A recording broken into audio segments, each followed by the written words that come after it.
Escola dominical, feita pra mim, pra você. Espaço pra crescer e a Bíblia conhecer, sempre junto com você. Escola dominical, feita pra mim, pra você. Espaço pra crescer e a Bíblia conhecer, sempre junto com você. Graça e paz a todos que nos acompanham aqui no canal Palavra Viva e Fiel. Passaremos ao estudo da nossa 10ª lição, revista do Programa de Educação Cristã Continuada, estudando nesse trimestre na 2ª carta do apóstolo Paulo aos Coríntios com o tema Nova Criatura. Nossa lição tem como assunto autoridade apostólica e disciplina, em 2 Coríntios capítulo 10. Texto áureo: aquele, porém, que se gloria, glorie-se no Senhor. 2 Coríntios capítulo 10, versículo 17. Nossa leitura bíblica com todos está em 2 Coríntios capítulo 10, versículos 1 a 18. A verdade prática nos fala que devemos ser humildes e conciliadores nas nossas atitudes, mas firmes e irredutíveis na defesa do Evangelho. Antes de passarmos ao comentário da lição, lembre de deixar o seu like, o seu curtir aqui neste vídeo. Lembre também de compartilhar esta ministração com seus amigos, parentes e irmãos em Cristo. Nos ajude a espalhar a boa semente aos corações. A introdução do comentário nos fala que nesta lição veremos o apóstolo propondo que os coríntios examinem os fatos, os frutos da sua pregação, o crescimento da igreja e a sinceridade das suas atitudes. Ele faz clara distinção entre sua autoridade ministerial e os falsos atributos humanos daqueles que o acusam de ser desqualificado. Portanto, esta lição tem a ver com a reafirmação da autoridade ministerial do apóstolo, do líder Paulo e, por que não dizer, de todos aqueles que estão à frente dos trabalhos no reino de Deus. Primeiro tópico: autoridade com sabedoria. A partir do capítulo 10 temos uma brusca mudança de tom no texto paulino. Assumindo postura mais combativa, o apóstolo é irônico em vários momentos, a fim de desacreditar os caluniadores. Ele chega a pedir que, em nome da mansidão de Cristo, não o obriguem a ser ousado pessoalmente, como era por cartas.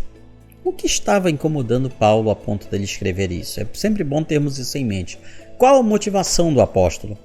A motivação era que havia pessoas na igreja de Corinto desqualificando a autoridade apostólica de Paulo. Ou seja, apesar de Paulo ter sido o fundador daquela comunidade cristã, muitos estavam dizendo que ele não era um apóstolo de verdade, não era um líder verdadeiro, por vários outros motivos. Ele não fazia parte do colégio apostólico original, ele não foi uma das pessoas que andou com Jesus nos 3 anos que Cristo esteve aqui nesta terra. Então ele não é um apóstolo como Pedro, Tiago, João ou algum outro dos 12 originais. Então, o que o apóstolo está fazendo é defender a autoridade apostólica que lhe foi dada pelo próprio Jesus, quando o encontra na estrada de Damasco. Primeiro item: mansidão e firmeza. E eu mesmo, Paulo, vos rogo, pela mansidão e benignidade de Cristo, eu que, na verdade, quando presente entre vós, sou humilde, mas quando ausente, ousado para convosco. A mudança de tom que marcará a carta de Paulo a partir do 10º capítulo fica evidente. Pela ironia utilizada no versículo acima, sabemos que eles acusavam o apóstolo de fazer um ensino muito permissivo. Acusavam Paulo de ser muito descuidado em relação ao cumprimento de preceitos. Tudo indica que eles emendaram outra acusação, dizendo que Paulo era negligente, ou seja, humilde. A palavra humilde aqui significa um tom pejorativo, negativo, mas por cartas pretendia ser duro e exigente. Tradução, falando em bom português: os ataques de Paulo, os caluniadores de Paulo, diziam: ele só é valente escrevendo. Aqui na nossa frente, ele é todo tímido e calado. Agora entendemos melhor o versículo acima. Nele, o apóstolo mostra que já sabe das acusações e ironiza a malícia dos adversários. Os judaizantes não entendiam nem aceitavam completamente a nova aliança e defendiam a permanência de preceitos alimentares e da circuncisão. Que eram esses judaizantes mesmo, vamos lembrar? Eram aquelas pessoas que tinham vindo da religião judaica, tinham se convertido a Jesus, porém a sua conversão foi um tanto quanto torta, digamos assim. Eles entendiam que o cristão tinha que guardar as regras da lei mosaica. Isso incluía guardar sábado, isso incluía fazer a circuncisão, isso incluía não se alimentar de determinados tipos de comidas que a lei judaica proibia. Então, estas pessoas estavam acusando Paulo na tentativa de diminuir a sua autoridade apostólica. Paulo sobe o tom da repreensão, talvez por acreditar que no meio da igreja alguns precisassem de advertências mais claras. Embora manso e conciliador, Paulo se mostra firme quando necessário. Para entendermos o levante contra Paulo, é preciso dizer que os judaizantes exigiam mais retórica e erudição nas pregações e mais austeridade e postura quanto aos preceitos, ou seja, para eles a pregação tinha que ser algo mais encorpado, o ensino tinha que ser uma coisa mais complexa, um tanto quanto menos didática, enquanto que a pregação de Paulo ela era bastante direta, porque ele estava visando ganhar os não-judeus, os gentios, para Cristo. Segundo o escritor cristão Wright, uma cultura de celeridade levava alguns a se considerarem mais capazes e mais qualificados do que Paulo. Por isso é que vemos o apóstolo rogando-lhes que não tenha de ser ousado com todos quanto pretendia ser com aqueles que o difamavam. Ou seja, Paulo está dizendo que estava pegando leve com eles e que não se fosse necessário, não se tornasse necessário ele ser mais duro com os coríntios do que ele estava sendo. O segundo item nos fala das armas espirituais, porque as armas da nossa milícia não são carnais, e sim poderosas em Deus para destruir fortalezas, anulando nós sofismas. Esses sofismas que Paulo trata aqui eram pensamentos da cultura, da filosofia grega, que estavam contaminando a igreja e deturpando a sã doutrina. Paulo faz questão de dizer que ele e seus auxiliares não precisam provar seu valor segundo critérios humanos, tais como a retórica e a boa aparência, pois não andam em disposições de mundano proceder, nem militanos segundo a carne. Ele declara que as armas da nossa milícia não são carnais, e sim poderosas em Deus para destruir fortalezas, que bloqueiam a mente das pessoas para o verdadeiro evangelho. Ele, Paulo, garante que suas armas espirituais entregues por Jesus são capazes de destruir sofismas e toda altivez que se levante contra o conhecimento de Deus. Na primeira carta, ele já havia declarado sua cautela quanto à retórica da sabedoria humana. A tradição grega dos longos diálogos filosóficos e a vasta erudição rabínica não passavam de altivez intelectual, empenhada em criar fortalezas contra a verdadeira mensagem. Deus se fez homem e venceu a morte, deixando-se crucificar. Portanto, diante do pensamento grego e judaico, a mensagem cristã ela vinha de uma maneira rápida, certeira e direta. Por isso, Paulo está dizendo, não adianta vocês terem toda essa erudição de pensamento, tanto grego quanto judaico, filosofias, não adianta nada disso, porque a mensagem cristã ela é muito mais direta e poderosa do que tudo que vocês possam fazer. Terceiro item, legitimada pela obediência da maioria, estando prontos para punir toda desobediência, uma vez completa a vossa submissão. A maioria dos irmãos em Corinto estava firme nos ensinamentos de Paulo. Os polemistas, ou seja, os encrenqueiros daquela igreja, eram um pequeno grupo, mas inspiravam cuidados, porque ele não poderia correr o risco de perder a maioria que o havia legitimado como apóstolo verdadeiro. Paulo entendeu que nenhum saber humano excederia a revelação de que todo homem estava condenado à morte antes de o Filho de Deus se submeter à morte de cruz. Diante dessa certeza, qualquer premissa diferente leva a conclusões falsas. Ele não se nega a refletir, mas se recusa a dizer verdades humanas. Por isso, ele traz cativo todo pensamento à obediência de Cristo. O que ele está querendo dizer com isso? Que toda filosofia humana, todo pensamento humano tem que se render a Cristo. Ele não se importa com belos discursos e longas indagações. Aqui ele está, com certeza, se referindo à filosofia grega. Nada resistiria à autoridade que lhe foi dada por Deus e à obediência da maioria da congregação. Isso era uma prova evidente da sua autoridade legítima e do direito de corrigir os desobedientes, caso ainda os encontrasse. O segundo tópico fala de autoridade e disciplina. No exercício habilidoso de retórica que derruba a acusação de que ele era desqualificado, Paulo reivindica a autoridade ministerial, não segundo os atributos sociais exigidos, mas segundo as dificuldades da tarefa que lhe foi atribuída por Jesus, entre elas, a pregação do Evangelho em Corinto e o resultado comprovado pelos frutos obtidos. O que Paulo está dizendo é: vocês, crentes em Corinto, são a prova que eu sou um enviado de Deus. Se Deus não tivesse me enviado, o Evangelho não teria alcançado vocês. Vocês não estariam aí agora convertidos a Jesus. Vocês continuariam servindo aos ídolos, aos deuses pagãos. O que foi que fez vocês se converterem a Jesus? Foi simplesmente as minhas belas palavras? Não, foi o poder de Deus na vida de vocês.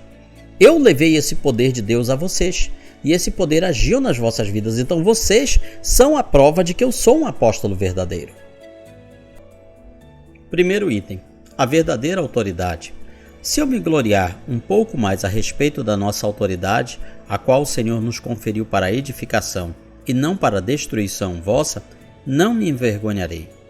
A Paulo foi dada autoridade para proclamar o Evangelho e, consequentemente, para destruir raciocínios falsos através de demonstração do Espírito e de poder, para que a vossa fé não se apoiasse em sabedoria humana, e sim no poder de Deus.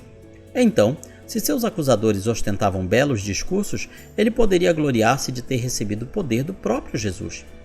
O problema é que alguns dos que vieram do judaísmo tinham uma visão equivocada do chamado apostólico, pois da mesma forma como haviam idealizado um Messias guerreiro, também sonhavam com apóstolos respeitáveis por suas elevadas capacidades físicas e intelectuais. Ou seja, os crentes que tinham vindo do judaísmo, eles queriam que os apóstolos fossem como um tipo de rabinos. Eles criavam aquele estereótipo do apóstolo de Jesus ser uma pessoa de muita sabedoria, muito conhecimento, formado pelas teologias e escolas teológicas da época, rabínicas, e os apóstolos de Jesus não eram nada disso. Embora Paulo tenha sido uma pessoa que aprendeu aos pés de Gamaliel, de um dos rabinos mais influentes da sua época, mas em momento algum ele usou isso como base para a sua autoridade apostólica. Ora, se alguns se declaram de Cristo, também Paulo era de Cristo, por evidências que os coríntios não percebiam. O escritor cristão Wright sugere que os judeus de Corinto não percebiam a debilidade física de Paulo como prova de sua dependência de Deus e sua imitação de Jesus. Ou seja, a aparência de Paulo era uma aparência humilde, uma aparência fraca. Ele não era uma pessoa alto, forte, com voz poderosa como um trovão. Ele era uma pessoa que não tinha parecer nem formosura, assim como o Cristo Jesus. Começamos a entender que a sua fraqueza física e sua mansidão eram um grande argumento em favor da sua autoridade. Ou seja, ele por si mesmo não teria condições de conseguir entregar os resultados que estavam sendo mostrados, ou seja, de que muitas pessoas vinham a Cristo através da pregação e do ensino dele. Somente o poder de Deus agindo na vida de Paulo é que poderia explicar os grandes resultados do Evangelho no seu ministério. Segundo item: coerência entre o falar e o proceder. Para que não pareça ser meu intuito intimidar-vos por meio de cartas. Se aqueles seus caluniadores pudessem observar o que é evidente, saberiam que sua autoridade não é exercida apenas por meio de cartas, mas pelas armas da justiça, pela pregação da verdade. Essa cegueira própria deste século impediu os coríntios de alcançarem o discernimento do Espírito, pois se Deus buscasse os mais cultos, os de maior prestígio, os próprios coríntios não teriam sido salvos pelo Evangelho. O apóstolo garante que logo eles poderiam confirmar sua capacidade de repreendê-los, conforme anunciarem palavras, pois ele promete que em breve o faria, tanto em presença quanto fez em cartas. Para nós fica um alerta em relação ao esnobismo, ou seja, a tendência que algumas pessoas têm de se sentir superiores às outras porque têm uma melhor capacidade intelectual, maior capacidade financeira, tem mais bens materiais, tem mais tempo de crente ou qualquer outro motivo. Fica um alerta então para nós em relação ao esnobismo dos que ostentam sabedoria humana, mas tem pouca intimidade com Jesus e nenhuma autoridade espiritual. Terceiro item, sem buscar glória pessoal. Porque não ousamos classificar-nos ou comparar-nos com alguns que se louvam a si mesmos. Mas eles, medindo-se consigo mesmos e comparando-se consigo mesmos, revelam-se insensatez. Paulo diz que só insensatos elogiam a si mesmos, sem ter nada para apresentar. Ele, ao contrário, avaliava a si mesmo pela persistência em suportar as dores do ministério que Deus lhe deu. O que Paulo está dizendo aos coríntios é: vejam se eu ganhei riqueza, fama, fortuna com o evangelho. Eu ganhei perseguições, pedradas, açoites, má fama. Sou odiado pelas pessoas do meu próprio povo, que me veem como um tipo de traidor, de herege. O que eu estou ganhando? Nada, eu não estou ganhando nada. Eu só faço isso de levar o evangelho, de pregar o evangelho, porque eu sei que é a verdade, porque Deus falou comigo, por causa do poder de Deus na minha vida, que me impulsiona a fazer isso. Porque se fosse pela minha vontade, eu não faria. Eu não estou ganhando nada, materialmente falando, para levar o evangelho, para ganhar os pagãos, os gentios para Cristo. Então Paulo, ao contrário dos que se glorificavam, avaliava dessa maneira o seu ministério, a sua capacidade, a sua resiliência, a sua persistência. Em outras palavras, ele diz que seus adversários têm uma excelente avaliação de si mesmos porque comparam-se uns com os outros. Ele, ao contrário, compara sua pequenez à dura tarefa de levar o evangelho até a fronteira das cidades gentílicas, entre elas Corinto. A declaração de que não ultrapassamos os nossos limites como se não devêssemos chegar até vós serve para dizer que era fácil promover a si mesmos? Difícil foi avançar com o evangelho entre os gentios. E foi nisso que Paulo se dedicou. Na sequência, ele arremata mostrando a diferença entre quem se gloria e quem realmente trabalha para Jesus. Pois ao comparar-se com seus acusadores, ele diz: nós já chegamos até vós com o evangelho de Cristo, sem que vocês tivessem feito qualquer coisa pelo reino. Então o que Paulo está dizendo aos coríntios é: vocês são fruto do nosso evangelho, do nosso ministério. Vocês são a prova de que o nosso ministério é aprovado por Deus. Terceiro tópico: autoridade com humildade e ética. Ainda que não costume vangloriar-se do seu apostolado, Paulo se permite fazê-lo, para deixar claro que tem autoridade para destacar os trabalhos que de fato realizou. Primeiro item: o crescimento da igreja. Não nos gloriando fora de medida nos trabalhos alheios e tendo esperança de que, crescendo a vossa fé, seremos sobremaneira engrandecidos entre vós, dentro da nossa esfera de ação. Paulo os faz lembrar que foi ele quem enfrentou as dificuldades de anunciar o evangelho naquela cidade, quando ninguém ali conhecia a salvação. Embora os mesmos que o acusavam tivesse sido um obstáculo desde o início, o próprio Jesus havia ordenado que ele ficasse em Corinto. Desse modo, ao expor o crescimento daquela igreja, Paulo fala de seu próprio trabalho, não se gloriando nos trabalhos alheios, como faziam eles. Alguns diziam que eram de Cristo, mais espirituais do que Paulo, tentando desqualificá-lo para assentarem-se sobre as ovelhas, ou seja, eles queriam os frutos do ministério de Paulo, mas sem Paulo, colocando Paulo de escanteio. Eles queriam que aquela comunidade de crentes ali convertidos a Jesus ficasse sob o domínio deles, dessa casta, desse grupinho que procurava tirar Paulo de todas as maneiras. O escritor cristão Bittencourt diz que esses homens procuravam minar os alicerces lançados por Paulo como agitadores profissionais.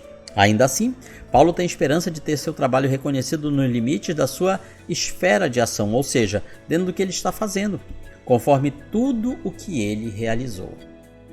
Segundo item: a ética missionária. A fim de anunciar o evangelho para além das vossas fronteiras, sem com isto nos gloriarmos de coisas já realizadas em campo alheio. Paulo segue firme na defesa do seu trabalho, na denúncia das verdadeiras intenções dos seus adversários. Mesmo em meio a problemas pastorais, o verso acima mostra que ele planeja continuar expandindo o campo missionário. Mas como avançar em meio a esses problemas caseiros? Como resolver tais problemas se a igreja não entendesse que estava sendo enganada? Paulo precisava expor as diferenças entre ele e os caluniadores. Superadas essas contendas, outros campos de evangelização poderiam ser construídos, mas sem precisar destruir as coisas já realizadas em campo alheio, como tentavam fazer em Corinto. O terceiro item, glorie-se no Senhor. Chegamos aqui ao textuário da nossa lição. Aquele, porém, que se gloria, glorie-se no Senhor. Ao advertir a igreja a respeito dos que gostam de elogiar a si mesmos, Paulo cita a palavra de Deus profetizada por Jeremias. Mas o que se gloriar, glorie-se nisto, em me conhecer e saber que eu sou o Senhor, e faço misericórdia, juízo e justiça na terra. Jeremias 9:24. Pois os que louvam a si mesmos não são aprovados. O propósito era mostrar que a igreja poderia encontrar a prova definitiva acerca de quem, entre ele, Paulo e seus acusadores, realmente falava em nome de Deus. O que Paulo está dizendo novamente é que ninguém deve presumir-se poderoso ou superior em nada, sob pena de viver mergulhado em seu próprio engano. E hoje, infelizmente, abrindo um parênteses aqui, muitos cristãos se gloriam em realizações passadas, algumas verdadeiras e outras não, às vezes à frente de algum ministério ou trabalho ou não, mas se gloriam nisso, em vez de se gloriarem em Deus, e não nos seus próprios méritos. Há aqueles que se gloriam de que, olha, debaixo da minha liderança, da minha gestão, este templo que era tão pequeno e humilde, agora é um grande templo, uma grande catedral. Outros se gloriam, olha, na minha gestão, na minha administração, cresceu muito o trabalho, a obra, o ministério. Outros se gloriam na sua situação financeira, se gloriam nos seus bens materiais. Paulo não se gloriava em nada disso. Ele se gloriava, ou seja, ele se gabava em Deus, em conhecer a Deus, em ter intimidade com Deus. Jesus alertou os 70 discípulos em relação a isto, quando mostrou os perigos do autoelogio. Toda a honra pertence a Deus. Nada somos além de vasos de barro, servos de Jesus, servos da igreja e daqueles que precisam de salvação. Porque não é aprovado quem a si mesmo se louva, e sim aquele a quem o Senhor louva. O melhor elogio, o melhor louvor que podemos ter para a nossa vida é aquele que Deus dá para nós, não aqueles que nos damos ou mesmo aqueles que os homens vêm a nos conceder. Glória a Deus e aleluia. Concluímos com nossa aplicação pessoal. Sejamos humildes servos da igreja, desinteressados de qualquer privilégio e empenhados na edificação dos irmãos. Aqui está, portanto, o resumo da nossa lição número 10, Programa de Educação Cristã Continuada. E na sua escola dominical você vai aprender muito mais. Comente, curta, compartilhe este vídeo, nos ajude a espalhar a boa semente aos corações. Que Deus nos abençoe.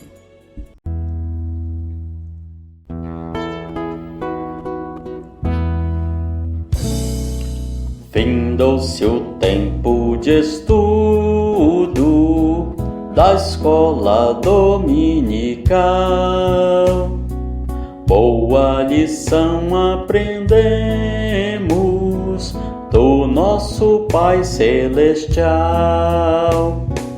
Despede-nos, Jesus Cristo, em tua paz e amor, e nos concede para sempre o teu celeste favor.